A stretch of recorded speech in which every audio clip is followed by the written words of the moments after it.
So this is Jeff. I'm going to do an honest review of my experience with a 2016 MacBook Pro.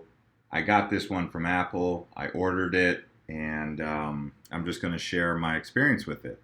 So overall, I like Mac products. I like Apple products, I should say. I like Macs. I think it's one of the most amazing computers on the market. I think it is what it is. But that does not mean that it is not flawed. Now, I bought this computer specifically as an upgrade from my MacBook Air because of the issues that I was having as a video editor. So I like to video edit. In fact, I would edit more of my videos if it was not such a big issue with the amount of weight that it puts onto this computer. Right now, as I record this and other videos, my computer overheats. Like I touch it right now, it's overheating. We're talking about a 1-year-old Mac. I bought this as a brand new, this is the top of the line Mac. It cost me $3,100. Okay.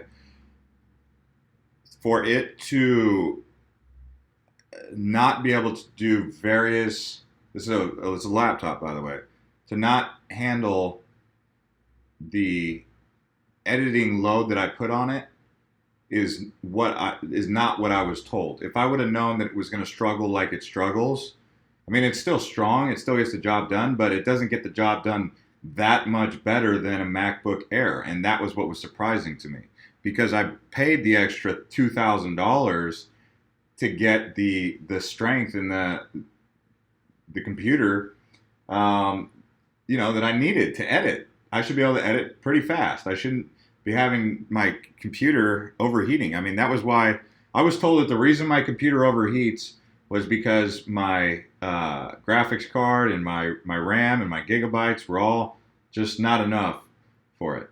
But come to find out, even a MacBook Pro still struggles with that kind of volume. And if you were to touch my computer right now like I am, you would feel it's hot. In fact, the fans turn on every once in a while, and all I'm doing is recording videos. Okay? I mean, I'm not doing anything outside of anything that other YouTubers do. Secondly, the thing that's really irked me about this straight out of the gates from the get-go is the Thunderbolt, okay? If that's what you want to call it. I've had issues with USB to Thunderbolt for everything, whether it be my Blue Yeti, my mouse that's not Mac because I prefer to use this Logitech mouse just because of the way it feels.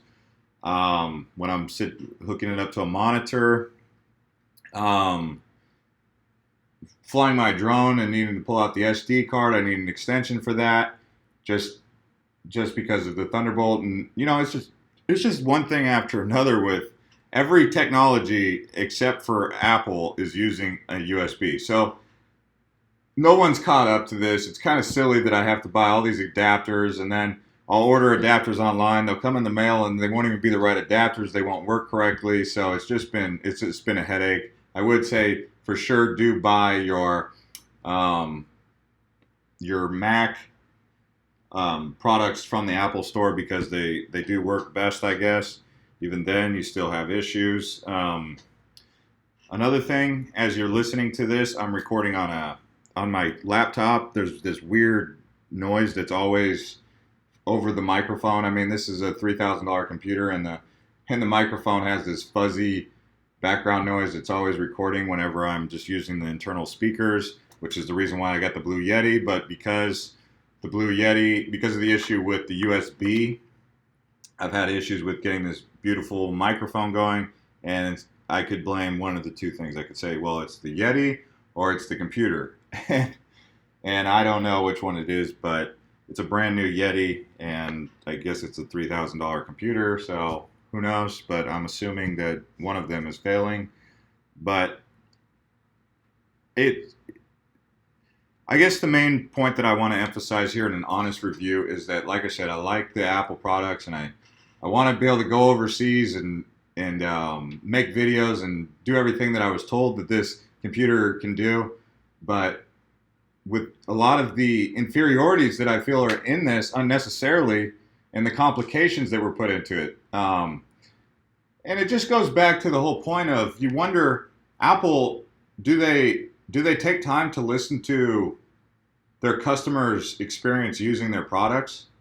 Or do they just try to be so influential and carry such a big stick that they basically say, this is how we're doing it and you got to do it. You got to do it the way we're going to do it because we're pioneering the future. Get on or get off. And it's kind of gotten to that point where it's concerning. And I'm all good with Apple and I have nothing against them, but I'm here making this video today to give you an honest review. I don't want to say anything negative about them. I want to say all positive things, but I can't help it when my computer's overheating and my audio sounds muffled. And even when I first got it, whenever I do like a Skype chat, I have to have my computer lid open so that they can hear me through the microphone. Because if you're using it as a desktop, which that's not asking too much, but the speakers aren't strong enough to hear, so I have to open up my lid all of a sudden and disconnect from the desktop, which I feel is unnecessary. And it's just been some things. So there's more stuff about it that I like. There's more stuff about it that I don't like. It's just, I feel as though if you're going to sell a top of the line computer, at least be able to edit basic editing. Let me be able to edit without overheating the computer. And also let me be able to record my voice without having a muffled sound. That would be two things right there. Other than that, the quality of the production is all right. It's pretty good. So thanks guys for watching.